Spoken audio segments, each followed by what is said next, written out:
The moment the check from Alistair Caine's corporation bounced, Verity's world collapsed. The eviction notice taped to her apartment door was just the final, brutal punctuation mark on a sentence that had been writing itself for months. She was a master textile conservator in a world that prized speed over substance, and he was the most powerful, enigmatic, and untouchable man in the city. Their orbits should never have crossed, let alone collided with the force of a dying star. But what no one knew was that in the frayed, meticulously repaired cuff of her winter coat, Alistair Caine saw not poverty, but artistry.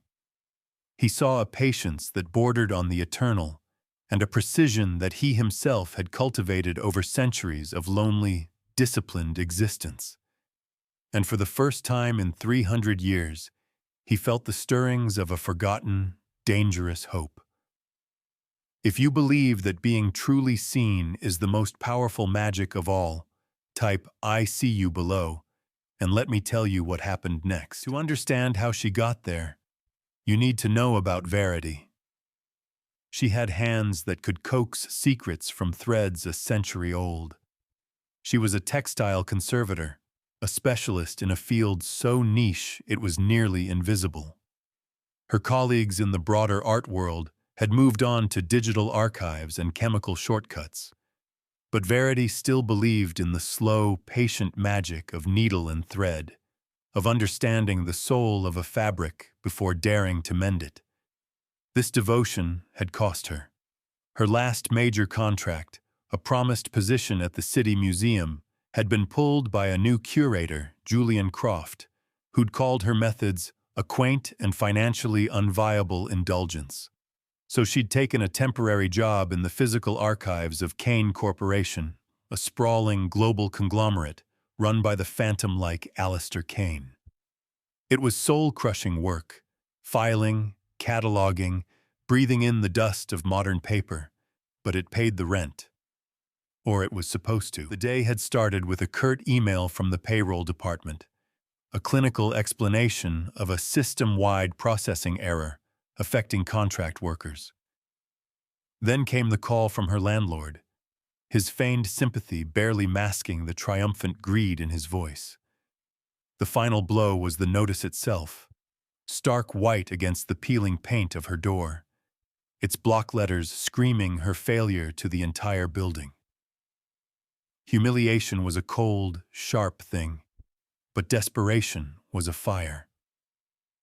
Verity folded the bounced check, the eviction notice, and what was left of her pride, and walked out into the rain-slicked city. She was going to the heart of the beast. She was going to Caine Tower. The lobby was a cathedral of glass and steel, designed to make a person feel small. It succeeded. Men and women with sharp suits and sharper smiles moved with a purpose that felt alien to her. A security guard, broad as a doorway, blocked her path at the reception desk. His expression was one of bored, immovable authority. She explained her situation, her voice quiet but steady. She showed him the check with the Caine Corporation letterhead. He glanced at it, then back at her, his eyes cataloging her damp coat and worn boots. He told her, "Payroll issues are handled through the portal, miss." She replied, "The portal told me to talk to my manager. My manager is a temp agency that no longer exists. The check is from this company. The money is owed by this company." He was unimpressed. He pointed to a desolate corner of the lobby. "You can wait there. Someone from Human Resources might be down. Eventually." So Verity waited. An hour passed, then 2. She watched the city darken outside the towering windows. She watched people leave for the day, laughing, talking into their phones, disappearing into a life that had heat and light and food in the fridge. The guard was replaced by a night shift counterpart, who looked at her with the same vacant disinterest. She was becoming part of the furniture, An inconvenient, silent protest that was easy to ignore. But Verity had spent years sitting motionless for 10 hours at a time, painstakingly reweaving a single square inch of medieval tapestry. She knew how to wait. She knew how to be still. When the cleaning crews began to arrive, she knew her time was up. She stood up, her legs stiff, and walked not to the exit, but to the elevator bank. The new guard straightened, hand instinctively moving toward his belt. "Ma'am, I'm going to have to ask you to leave." "I just need to go to the finance department," she said, her voice still level. "38th floor, I believe." She had memorized the directory while she waited. It was the sheer, quiet audacity of it that caught him off guard. In that moment of hesitation, an elevator chimed, its doors sliding open. A group of late-working executives stepped out, and Verity, with the practiced invisibility of someone used to being overlooked, simply slipped past them and into the empty car. She pressed the button for the 38th floor. The doors slid shut on the guard's stunned face. The 38th floor was a ghost town.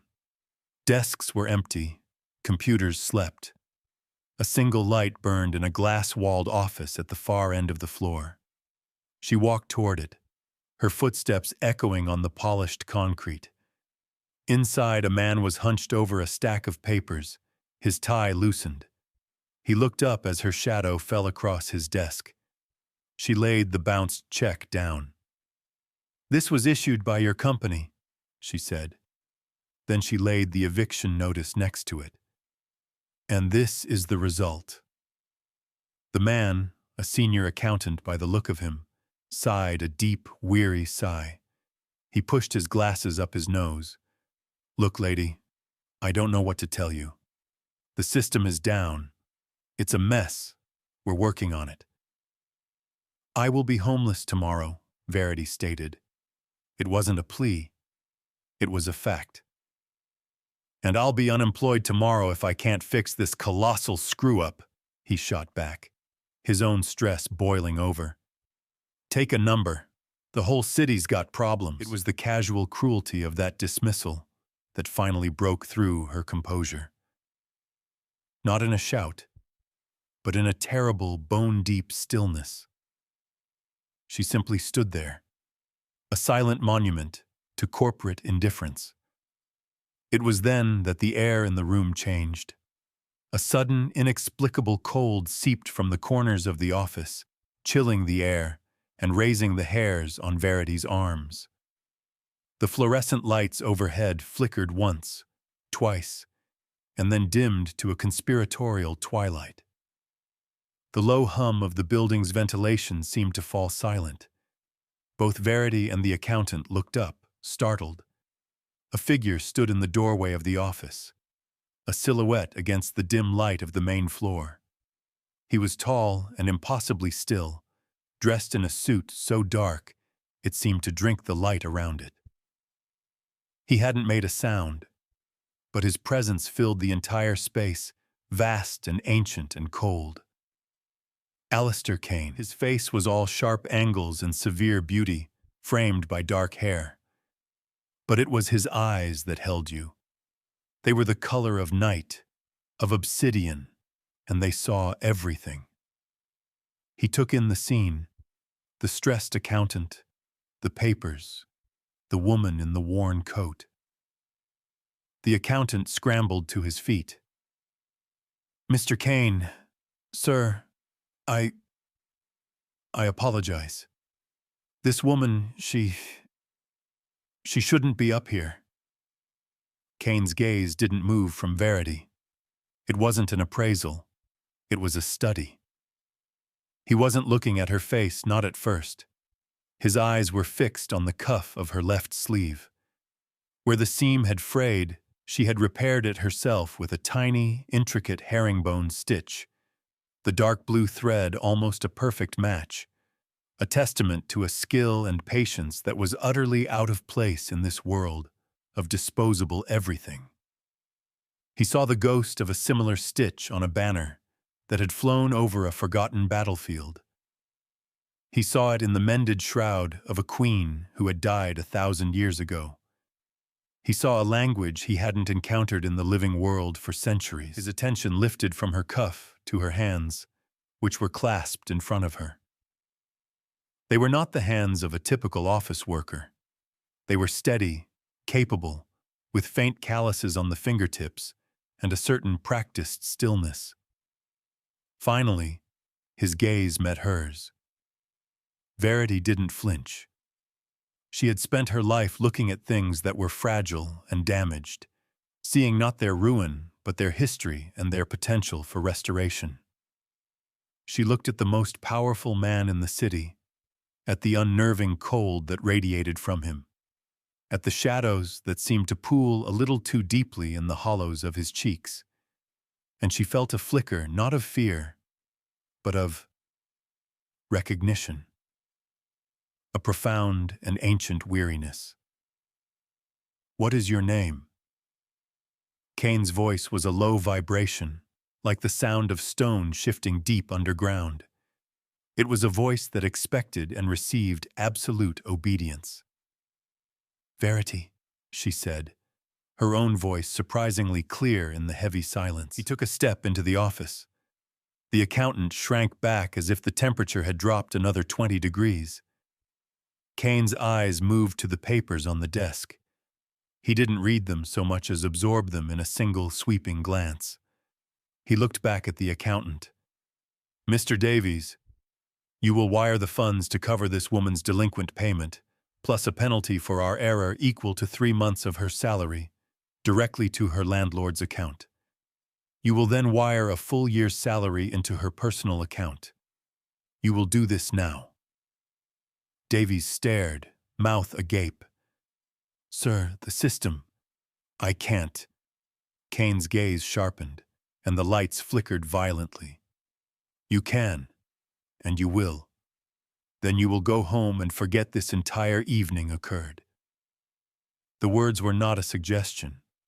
They were a command that resonated in the man's very bones.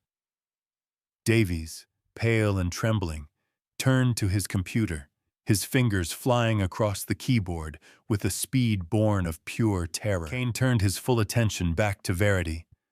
The intensity was overwhelming, like standing at the edge of a vast, dark ocean. "That is a temporary solution," he said. "Your employment in the archives is terminated. As of now, you work for me, directly." Verity found her voice. "Doing what?" "What you were born to do," he said, his gaze dropping once more to the perfect, patient stitch on her cuff. "You will restore something for me, something irreplaceable." He held out a hand, not to shake hers, but as if presenting a path. "My car is waiting. We will discuss the details." She should have been terrified. She should have run. Every rational instinct screamed at her to thank him for the money and get as far away from this strange, cold, commanding man as possible. But his eyes held hers, and in their depths she saw not a threat, but a plea. It was a look she had seen before, in the fading dyes of a royal tapestry, in the brittle fibers of a forgotten wedding veil. It was the look of something precious on the verge of turning to dust, and Verity's entire life had been a training in how to answer that silent call. "All right," she said. The ride was silent. The car was a black specter gliding through the wet city streets, its interior a cocoon of cool leather and profound quiet.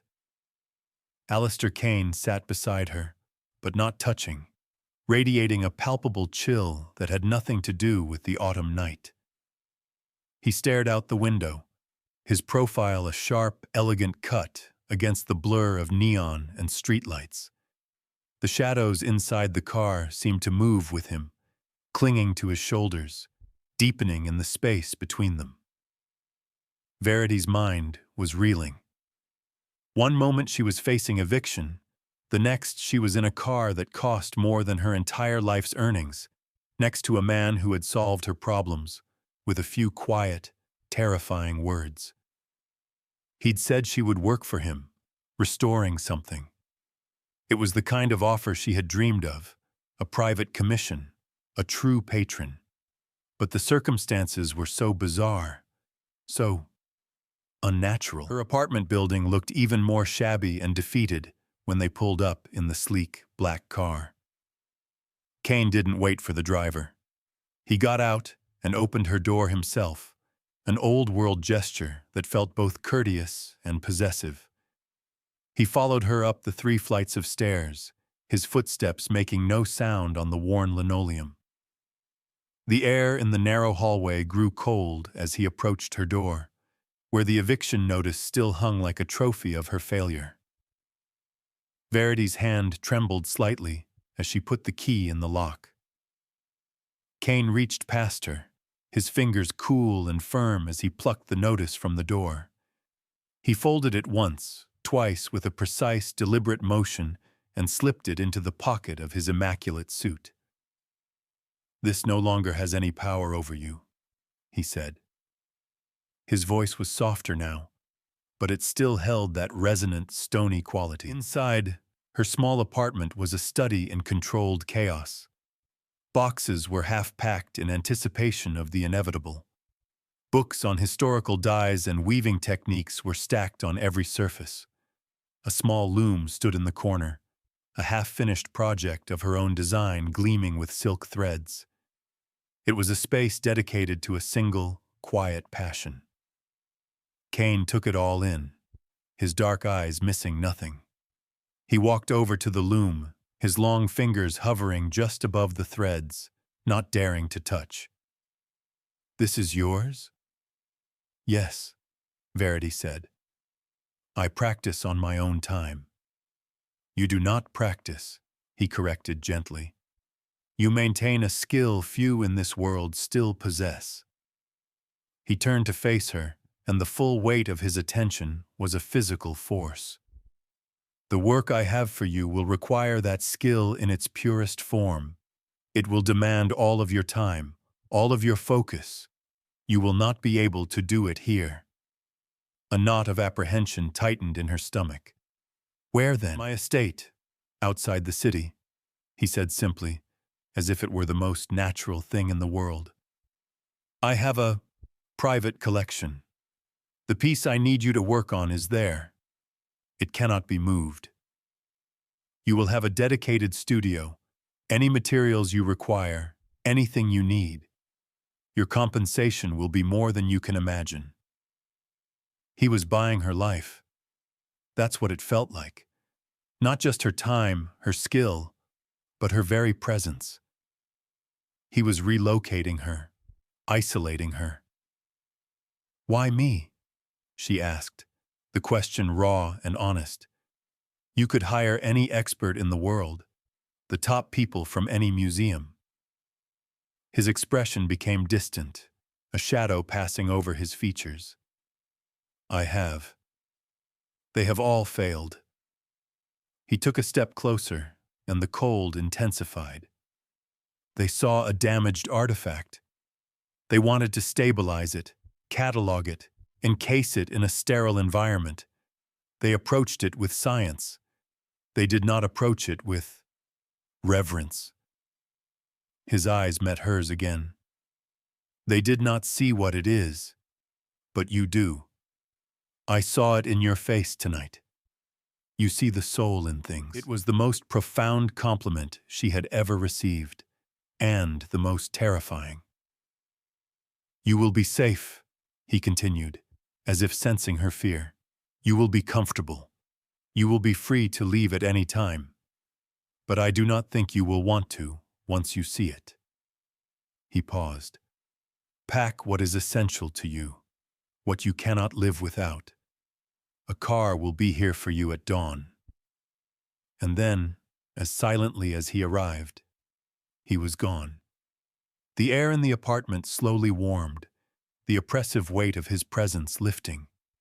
Verity stood alone in the center of her small world. the scent of cold night air and something ancient, like stone and dry earth, lingering behind him. She should have been packing her most treasured possessions.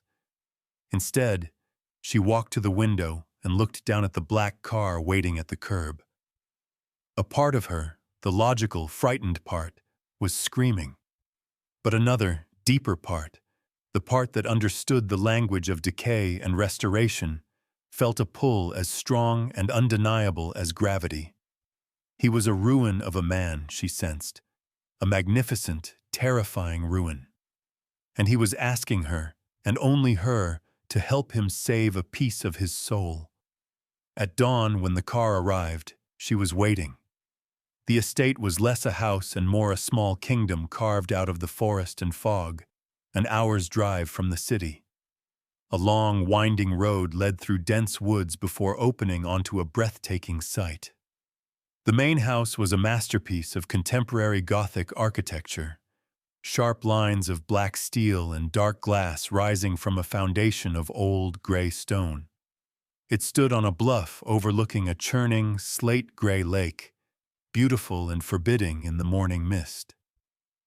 It was a fortress, a very elegant, very expensive fortress. A severe-looking woman with her hair in a tight bun, who introduced herself only as Elena, the head of household, showed Verity to her rooms. It wasn't a room, it was a suite. A spacious bedroom with a wall of glass overlooking the lake. A sitting area with a fireplace and a bathroom larger than her entire old apartment. Everything was furnished in shades of gray, black, and cream. Luxurious but impersonal. An antechamber was filled with her belongings, which looked impossibly shabby in the opulent space. "Mr. Caine will be with you shortly," Elena said, her voice devoid of warmth. "He has instructed that you are to have anything you require. Simply ask." She then departed, leaving Verity in a silence so profound it buzzed in her ears. Verity walked to the window. The grounds were meticulously kept but wild at the edges, blending into the untamed forest. There was no sign of another house, no hint of the outside world. It was beautiful and deeply, profoundly lonely. She didn't have to wait long. A soft knock at the door, and he was there. Today he was dressed more casually, in dark trousers and a cashmere sweater the color of charcoal. It did little to soften his intimidating presence. "Are the accommodations satisfactory?" he asked. "They're more than satisfactory," Verity managed. "They're overwhelming." A faint, almost imperceptible softening at the corners of his mouth. It wasn't quite a smile. "You will grow accustomed to it. Come, I will show you your workshop, and the reason you are here." He led her through a series of long, silent corridors. The interior of the house was a museum of modern art and ancient artifacts, seamlessly blended. A minimalist sculpture stood opposite a Roman bust. The floors were polished black marble, reflecting their passage like a dark river. Verity noticed that only her footsteps made a sound. His were completely silent. He stopped before a large, heavy door of what looked like reinforced steel, set into an older stone wall. It was the entrance to a wing of the house that felt different, older. The air here was colder still, and carried a faint, dry scent of dust and time. "This part of the estate is the original foundation," he explained. "It has been reinforced." He placed his palm on a small, featureless panel next to the door.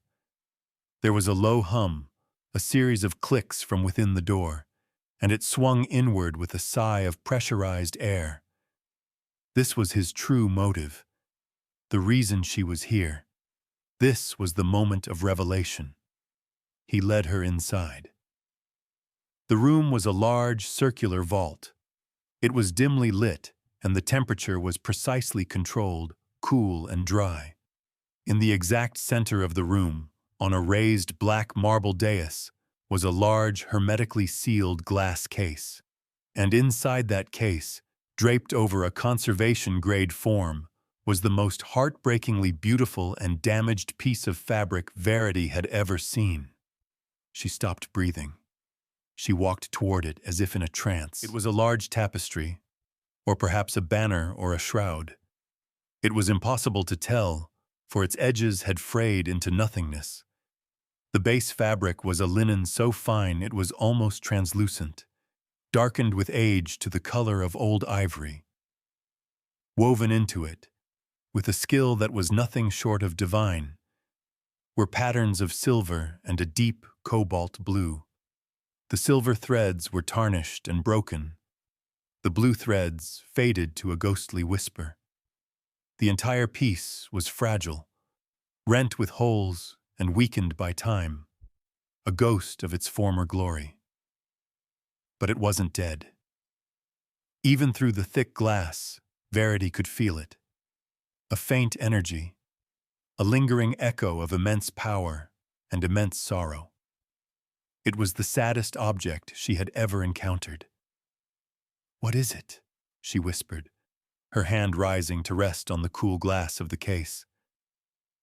Caine came to stand beside her, his usual cold aura somehow amplified in this space. His gaze was fixed on the tapestry, and for the first time, Verity saw a crack in his impenetrable facade. She saw a longing so profound it was a physical ache. "It is all that remains," he said, his voice low and raw. "It is the vexillum, the battle standard of my family, the last thread connecting me to a life that ended before this nation was ever conceived." He looked at her then, and his eyes were dark pools of ancient grief. "It was woven by my sister, on the eve of my first and last mortal battle. The silver threads were meant to protect me, the blue to guide my soul home if I fell." He paused, his throat working. "I did not fall, not in the way she feared. I fell into this endless, lonely existence." His confession hung in the cold, still air. He wasn't just a wealthy recluse. He was something else, something old. And the story he was telling wasn't from a history book. It was from his memory. "It is decaying," he continued, his voice regaining its composure, but the raw emotion still humming beneath it. "My experts say the silver thread is reacting with the linen, accelerating the process. They say it's irreversible. They wanted to dissolve the silver, to save the linen. They wanted to destroy its heart to preserve its body." He looked at Verity, his eyes pleading. "They don't understand. The silver is her love. It is the magic. It is all I have left of her. If it is gone, the entire thing is just cloth." He took a breath, the sound unnaturally loud in the vault. "I need you to save it, Verity. Not just preserve it. I need you to restore its strength without silencing its story. I need you to mend the fabric without breaking the spell. Can you do that?" Verity stared at the tattered banner, at the ghost of a loving sister's protective magic. She looked at the impossibly ancient, impossibly lonely man standing beside her, a king of a forgotten kingdom, offering her the broken heart of his history. It was an impossible task. It was a fool's errand. It was the most important work she would ever do. "Yes," she said, her voice full of a certainty that surprised even her. "I can." Would you have said yes? Would you have agreed to mend the heart of a monster, locked away in his castle, with only a promise and a feeling to guide you? Tell me in the comments, and if you are not subscribed yet, join this family. Her work began. The vault became her world. Caine had a state-of-the-art conservation studio built in the room adjoining the vault, complete with every piece of equipment Verity could have dreamed of. A nanoscope for analyzing fiber decay, a full spectrum of archival-grade threads, custom-built humidity chambers. He had spared no expense. The first week was dedicated entirely to observation. Verity spent hours, days, just looking. She sat on a stool beside the glass case, sketching the patterns of decay, mapping the stress points, trying to understand the language of the fabric's slow death. Caine had been right. The silver threads, likely alloyed with a trace of copper as was common for the era he hinted at, were creating a galvanic reaction with the humid air trapped in the linen fibers over centuries. It was a slow, acidic poison. Caine himself was a constant, silent presence. He would enter the vault without a sound and take a seat in a single black leather chair in the corner, watching her. Sometimes for hours. He never spoke, never interrupted. He was just there. A sentinel guarding his last hope. The shadows in the vault seemed to gather around his chair, deeper and more still than anywhere else in the room. The temperature always dropped a few degrees when he arrived. At first, it was unnerving, but Verity, used to the deep quiet of solitary work, gradually grew accustomed to it. His presence became part of the room's atmosphere, like the low hum of the climate control. She began to talk to him, not expecting a response.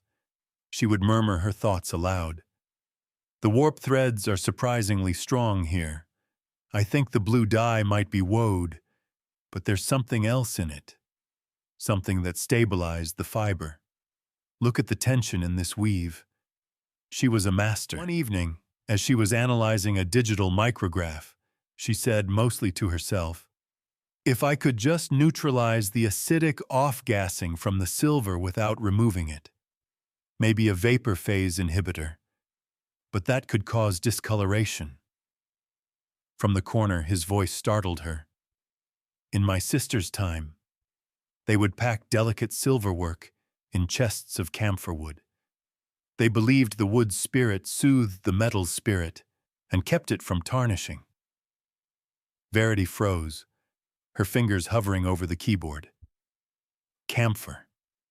It was an organic compound. It had known vapor phase inhibitor properties. It was an old folk remedy, the kind of knowledge lost to modern science but preserved in superstition.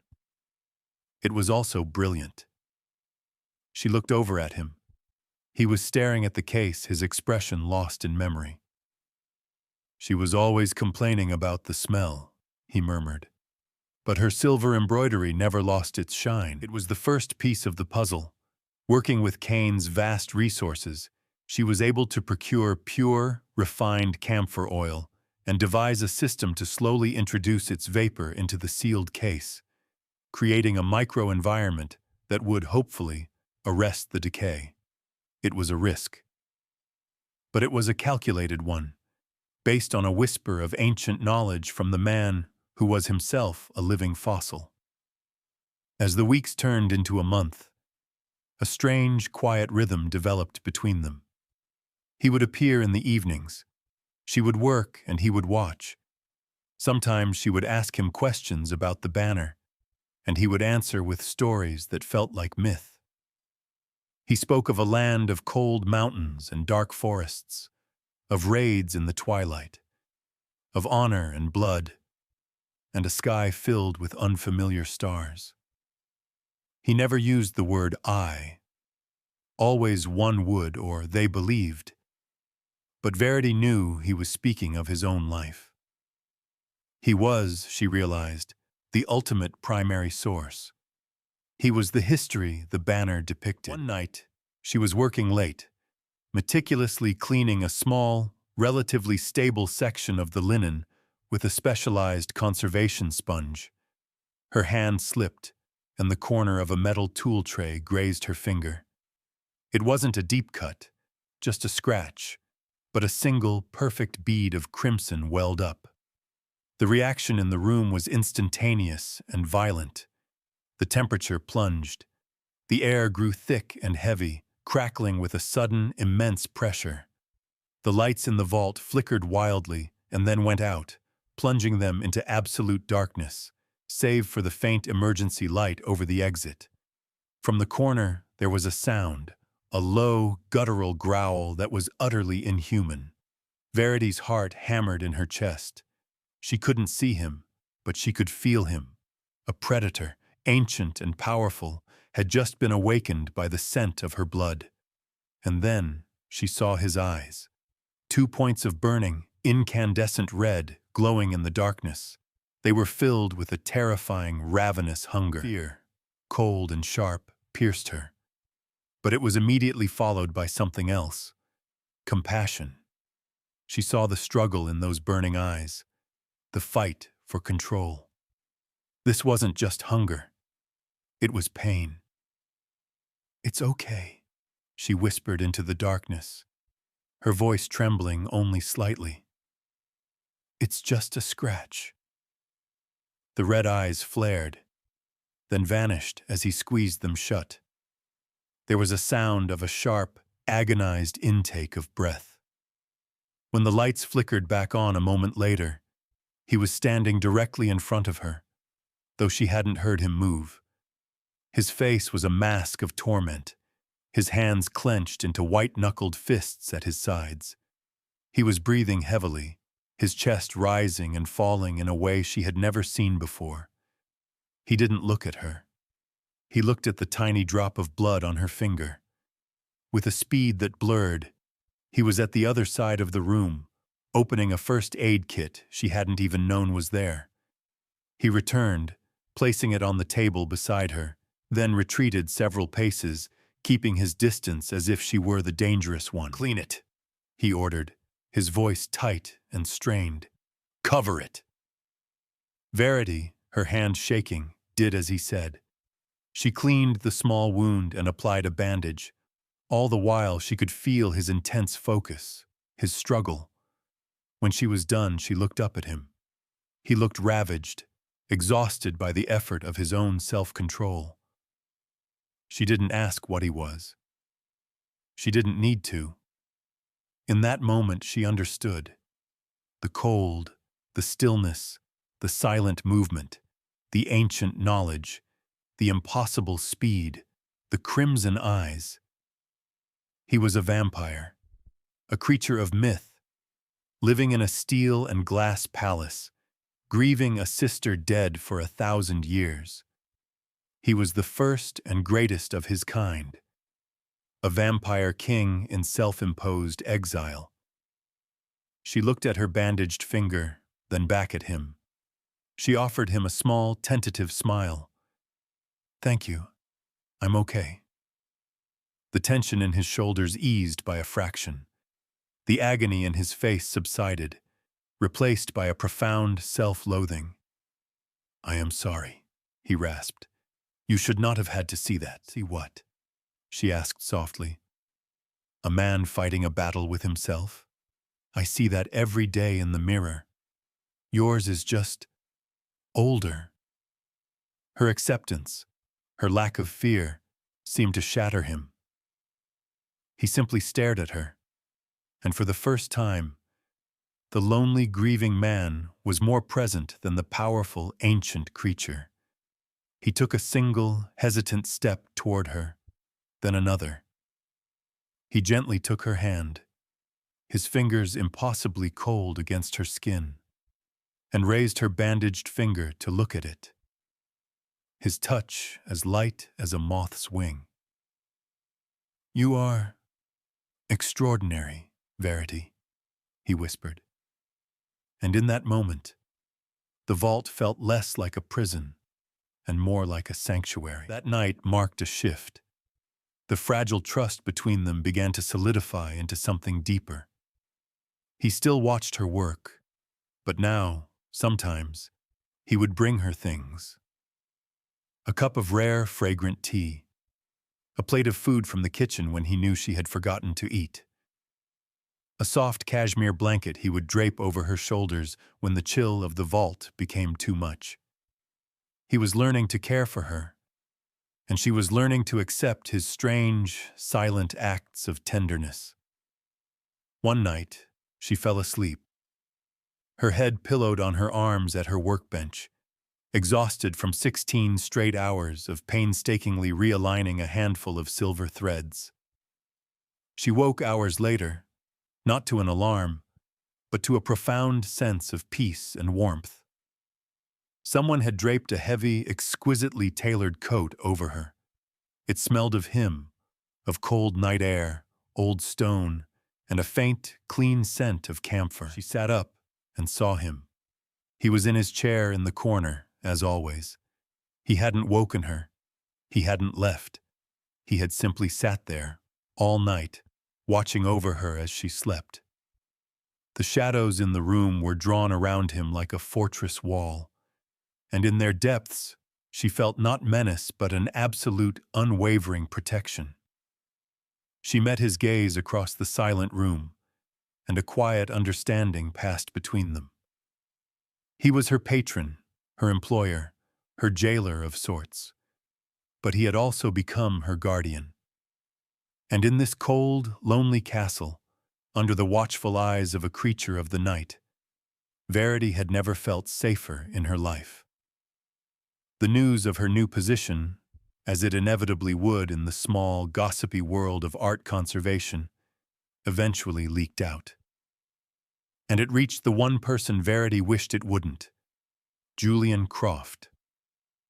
The curator who had dismissed her as irrelevant was now consumed with a venomous curiosity. The idea that Verity, the quaint traditionalist, had landed a private commission with the city's most reclusive billionaire was an insult to his ego. He began to make inquiries, spreading subtle poison. He told colleagues she was a fraud, an opportunist who must have somehow tricked or blackmailed the eccentric Alistair Caine. He painted her as a nobody who had stumbled into a position she was unqualified for, sullying the good name of the profession. Verity heard the rumors through a former colleague, and they stung, reopening the old wound of his rejection. But she was too immersed in her work to give it much thought. The camphor vapor was working. The decay had slowed, almost stopped. She had begun the painstaking process of reinforcing the linen from behind with a sheer silk crepe line, dyed to a perfect match of the aged ivory color. It was delicate, nerve-wracking work. It was during this delicate phase that Caine approached her one evening, not in the vault, but in her suite. "I am hosting a reception in 2 weeks," he announced. "A fundraiser for the city's Arts Foundation. I require you to be there." Verity looked up from her sketches. "A party? Alistair, I can't. I'm at a critical stage." "The work will wait for one evening," he said, his tone leaving no room for argument. "It is important that you are seen, as my guest." He paused, his dark eyes intense. "There are whispers about you, about your presence here. It is time we silenced them." He was being protective, in his own commanding way. He wanted to present her to the world, not as his employee, but as someone of value. She understood, and a part of her was warmed by the gesture. The night of the gala, the estate was transformed.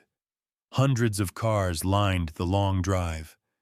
The house, usually so quiet and somber, was filled with light and music and the chatter of the city's elite.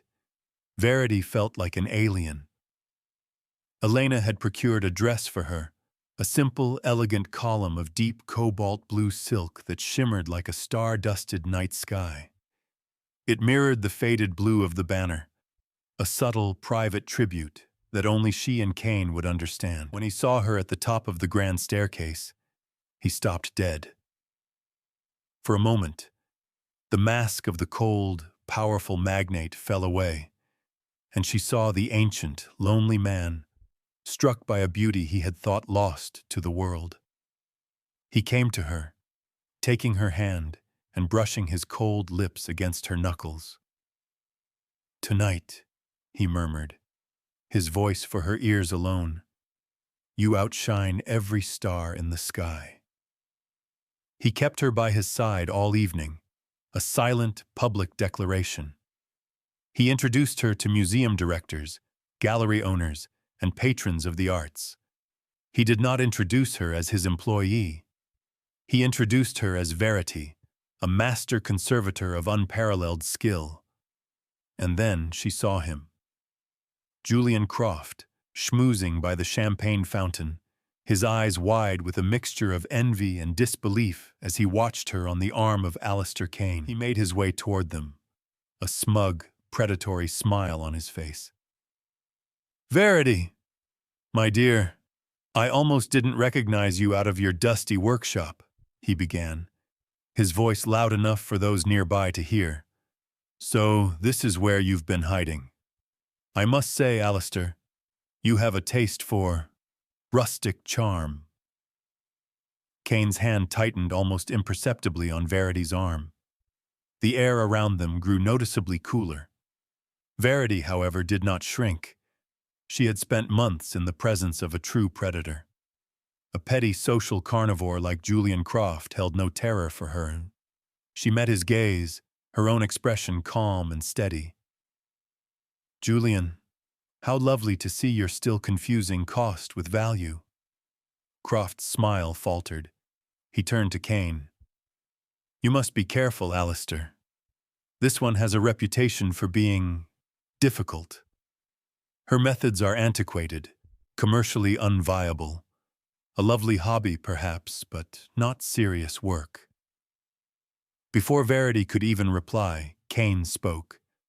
His voice was quiet, almost conversational, but it cut through the party chatter like a shard of ice.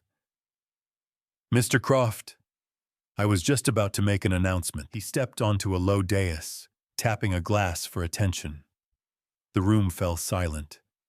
All eyes were on him. "Good evening," he began, his voice resonating with power.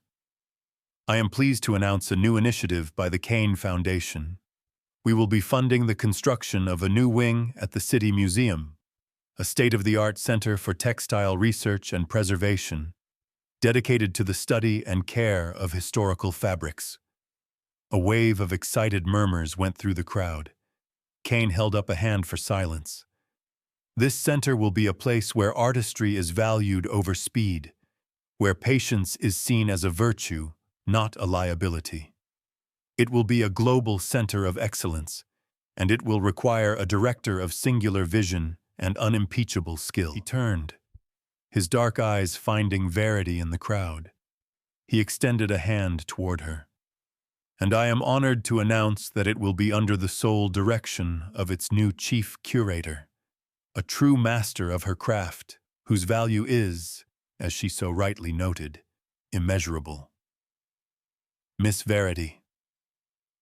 The room erupted in applause. Julian Croft stood frozen, his face a mask of abject horror and public humiliation. He had built his career on being a tastemaker, a man of influence, and the most influential man in the city had just publicly, brutally, and elegantly declared him irrelevant. He had tried to bury Verity, and Caine had given her a kingdom to rule. Verity felt a dizzying rush of vindication. The wound Croft had inflicted, the years of self-doubt he had caused, were healed in that single, stunning moment. Caine had not just protected her, he had championed her.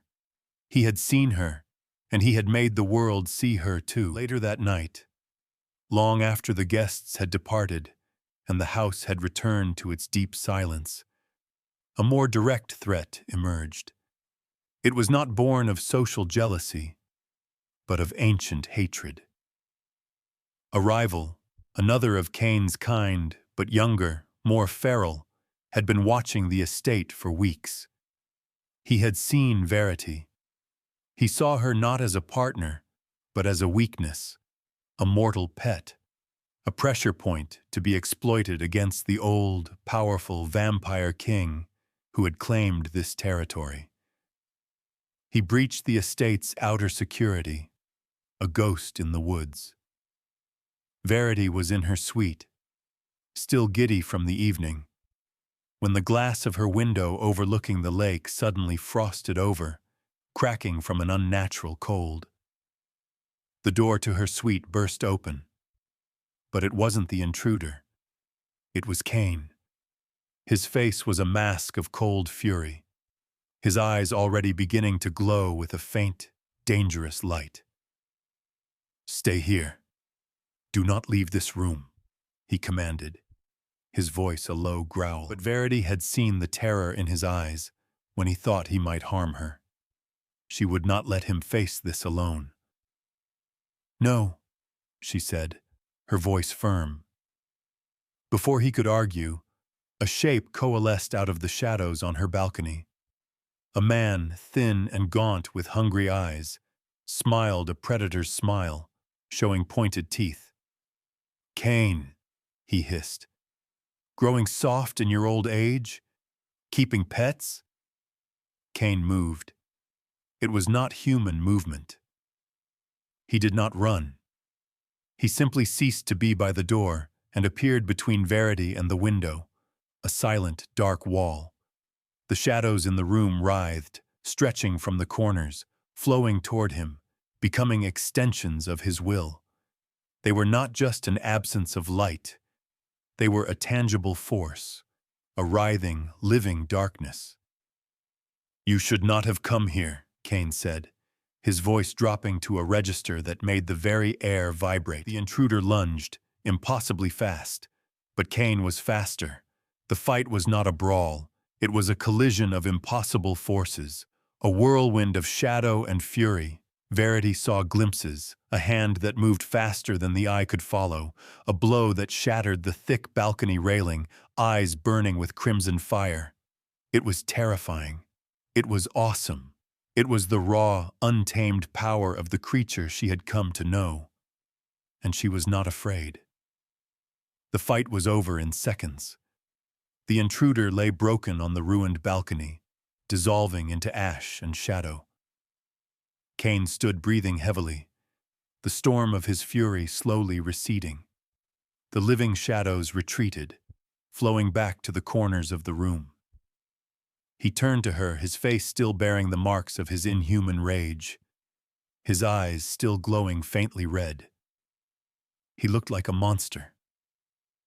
Verity did the only thing that felt right. She walked toward him. She ignored the broken glass, the chilling air. She walked straight into his personal space, into the heart of the storm, and placed her warm hand on his cold cheek. He flinched, expecting her to recoil, but she just held her hand there, grounding him. "Are you hurt?" she asked softly. He stared at her, the last of the red light fading from his eyes, leaving only the deep, dark pools of his loneliness. He shook his head, unable to speak. "Good," she said. And then she wrapped her arms around his waist, holding him, offering what little comfort her mortal warmth could provide against his centuries of cold. After a long moment, his own arms came up, encircling her with a desperate, trembling strength, burying his face in her hair. "I'm not leaving, Alistair," she whispered into the silence. "I'm not afraid." The threat was neutralized. Her professional world was remade. The resolution of both her external and internal conflicts had arrived, swift and decisive. In the quiet aftermath, a new reality began to settle. The museum wing was in the early stages of planning, and Verity was inundated with respectful emails from the very people who had once ignored her. She was no longer a quaint relic. She was a visionary. Her work on the vexillum was also nearing its completion. The slow, patient mending, the invisible reinforcement, the careful neutralization of the corrosive elements. It was all coming together. The banner, once a tragic, fading ghost, now had substance. It was still old, still scarred, its history of damage an integral part of its story. But it was stable. It was strong. It would last now, for centuries more. One evening, she put in the final invisible stitch. She stepped back, her heart full. It was done. She found Caine in his study, a vast, two-story library filled with books from every era of human history. He was staring into the fire, a glass of something dark in his hand, though she knew he never drank it. "It's finished," she said softly from the doorway. He turned. He didn't need to ask what she meant. He stood and followed her back to the vault. He had not entered the vault in the final weeks, as if afraid to jinx the delicate final stages. Now he stopped in the entrance, staring. The glass case had been removed. The banner was now hanging freely against a backdrop of black velvet, properly lit to showcase its texture and depth. It looked alive. The tarnished silver threads now had a soft, clean luster. The cobalt blue, though still faded, seemed deeper, more vibrant. It radiated not sorrow, but a quiet, resilient strength. He walked toward it, his steps slow, reverent. He reached out a hand, his long, pale fingers hovering over the surface, just as he had done with her loom on that first day. "You saved it," he whispered, his voice thick with an emotion he could no longer conceal.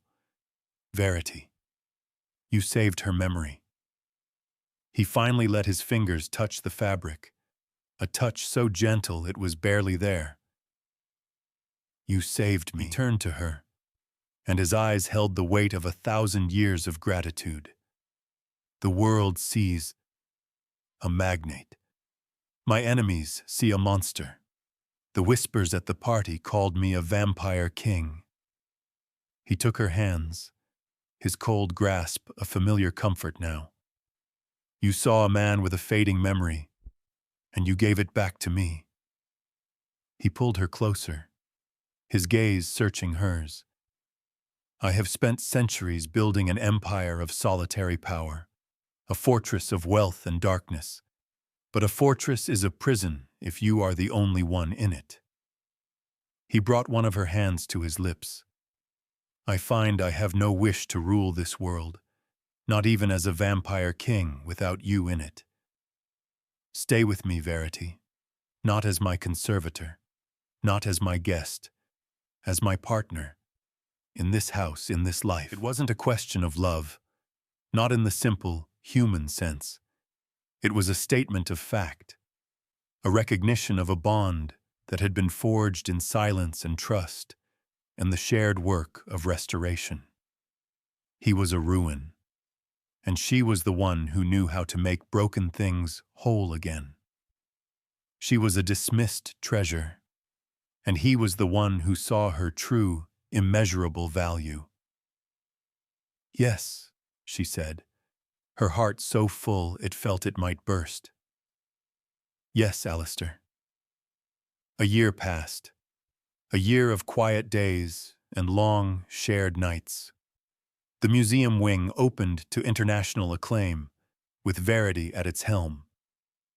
She divided her time between the bustling city and the quiet sanctuary of the estate. She had brought life and warmth to the cold, perfect house. There were flowers in the vases now, and the scent of books left open, and sometimes the sound of her laughter echoing in the long halls. One evening, they stood on the balcony of his penthouse apartment, the one he kept in Caine Tower, looking down at the glittering sprawl of the city. The city that had once threatened to chew her up and spit her out now lay at her feet, a river of light.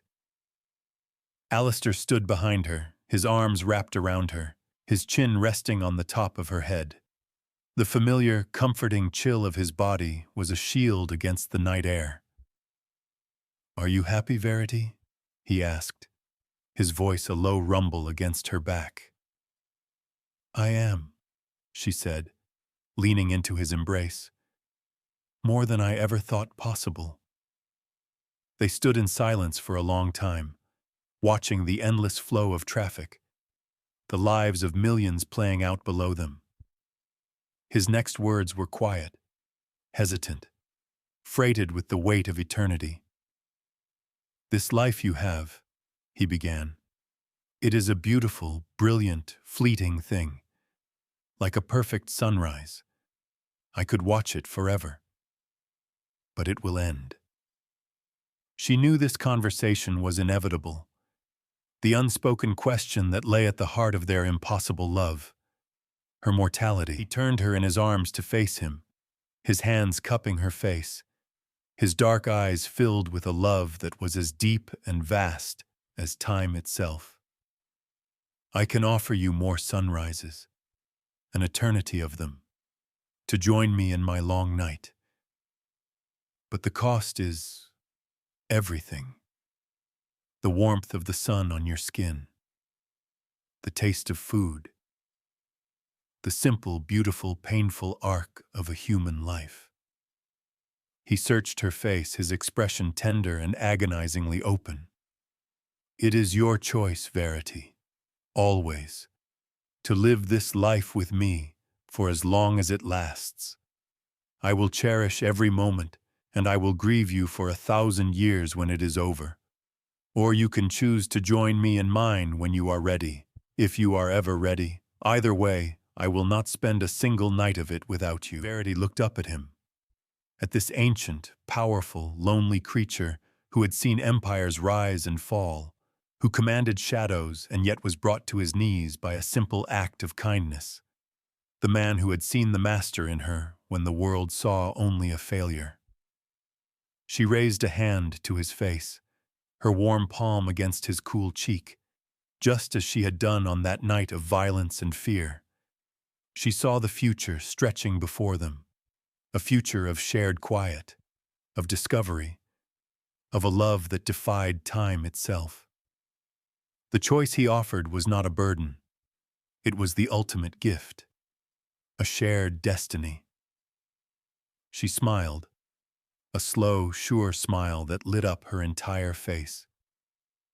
"For now," she said softly, rising on her toes to press a gentle kiss to his lips. "This is perfect." For now was enough. For now was everything. And in his ancient, frozen heart, the sun was finally beginning to rise. For more stories where quiet compassion conquers centuries of cold solitude, and where meticulous care becomes the key to ruling a hidden world, subscribe to Herb Files. So tell me, would you have stayed? Comment where you are listening from tonight. I stay up until my eyes burn to bring you these stories. If this one touched you, do not break my heart. Subscribe and I will see you in the next one.